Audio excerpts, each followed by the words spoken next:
Aujourd'hui, je t'explique comment j'ai vendu un condo en seulement 48 heures. L'élément le plus important, c'est la stratégie de mise en marché. Comme je l'ai expliqué dans une autre vidéo, il faut faire une très belle mise en marché à un moment très précis. La première chose, c'est la meilleure stratégie pour la mise en marché. Généralement, je fais toujours ma mise en marché le mardi, le mercredi ou le jeudi. Dans ma mise en marché, j'y inclus des photos d'une qualité exceptionnelle, mais j'y inclus aussi une vidéo promotionnelle. Le but, c'est que cette vidéo promotionnelle soit boostée au moment de la mise en marché. C'est-à-dire que si mon bien sort le mercredi, la vidéo elle-même sortira le mercredi et sera boostée vers une clientèle bien précise. Le but, c'est de toucher un maximum de personnes. Parce que quelqu'un peut tomber sur la vidéo sur les réseaux sociaux, lui-même n'est pas acheteur, mais il connaît peut-être quelqu'un qui, lui, souhaite acheter une propriété.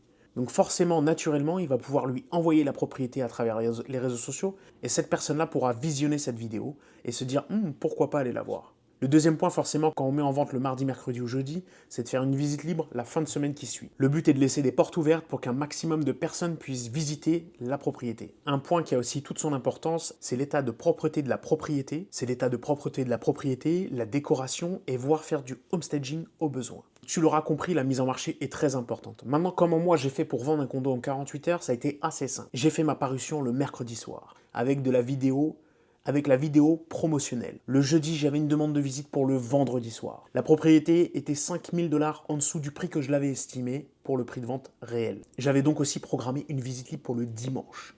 Le vendredi soir, j'ai donc eu une seule visite. Cette visite a été très concluante. 1 heure et demie après, je recevais une promesse d'achat supérieure au prix affiché. Le but du courtier et de son acheteur, c'était de couper l'herbe sous le pied à la visite libre et de pouvoir directement se positionner sur la propriété.